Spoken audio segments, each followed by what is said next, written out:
কাতারের রাস লাফান জ্বালানি স্থাপনায় হামলার পর বাংলাদেশ, ভারত ও পাকিস্তানে এলএনজি আমদানি ব্যাপকভাবে ব্যাহত হওয়ার আশঙ্কা প্রকাশ করেছেন বিশ্লেষকরা। মার্কিন গণমাধ্যম সিএনএনের এক প্রতিবেদনে এই তথ্য উঠে এসেছে। যুক্তরাজ্য ও ইউরোপে গ্যাসের দাম হঠাৎ বেড়ে গেছে। ইরানের সামরিক বাহিনী ও নেতৃত্বকে নির্মূলের দাবি করে তেহরানকে আরও হামলা থেকে বিরত থাকার হুঁশিয়ারি দিয়েছেন মার্কিন প্রেসিডেন্ট ডোনাল্ড ট্রাম্প। আর ইরানের পররাষ্ট্রমন্ত্রী আব্বাস আরাকচি সতর্ক করেছেন, দেশটির অবকাঠামোতে হামলা হলে তেহরান কোনো সংযম দেখাবে না। হরমুজ প্রণালীতে জাহাজ চলাচল নিশ্চিতে যথাযথ প্রচেষ্টায় যুক্ত হওয়ার ঘোষণা দিয়েছে যুক্তরাজ্য, জাপান সহ 6 দেশ। নাফিস ইফতেখারের রিপোর্টে দেখুন বিস্তারিত। 200-র বেশি সার্ভিস ও ফিচারে লেনদেনের সব বিকাশ অ্যাপে সম্ভব। ইরান যুদ্ধ তেলের দামকে কয়েক বছরের মধ্যে সর্বোচ্চ পর্যায়ে নিয়ে গেছে। এবার আলোচনায় এলএনজি। কাতার জানিয়েছে, ইরানের ধারাবাহিক হামলায় দেশটির এলএনজি রপ্তানি সক্ষমতার 17% ক্ষতিগ্রস্ত হয়েছে।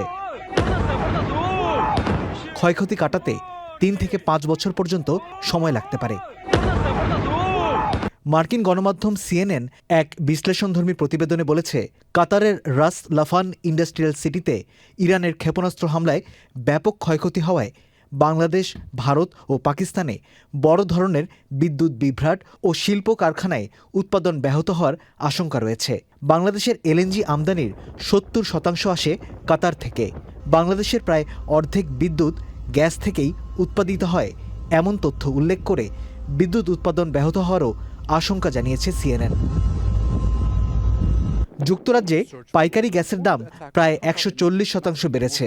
দাম বেড়েছে বাকি ইউরোপেও। হরমুজ প্রণালী দিয়ে জাহাজের নিরাপদ চলাচল নিশ্চিতে যথাযথ প্রচেষ্টায় যোগ দেওয়ার প্রস্তুতির কথা জানিয়েছে যুক্তরাজ্য, ফ্রান্স, জার্মানি, ইটালি, নেদারল্যান্ডস ও জাপান। আন্তর্জাতিক জ্বালানি বাজার স্থিতিশীল করতে প্রয়োজনীয় পদক্ষেপ নেওয়ারও ঘোষণা দিয়েছে দেশগুলো। আরব মিত্রদের কাছে $2300 কোটি অস্ত্র বিক্রির অনুমোদন দিয়েছে যুক্তরাষ্ট্র। তবে মার্কিন প্রেসিডেন্ট ডোনাল্ড ট্রাম্প ইঙ্গিত দিয়েছেন, তিনি মধ্যপ্রাচ্যে নতুন করে সেনা মোতায়েনের কথা ভাবছেন না।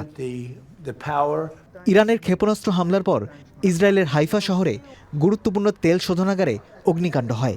কাস্পিয়ান সাগরে ইরানের নৌবাহিনী লক্ষ্য করে হামলা চালিয়েছে ইসরায়েল। লেবাননে ইসরায়েলের হামলায় নিহতের সংখ্যা 1000 ছাড়িয়েছে। ইরানের হামলায় যুক্তরাষ্ট্রের একটি F-35 যুদ্ধবিমান ক্ষতিগ্রস্ত হয়েছে বলে দাবি করেছে ইরানের বিপ্লবী guard. Nafis Iftekhar, channel I.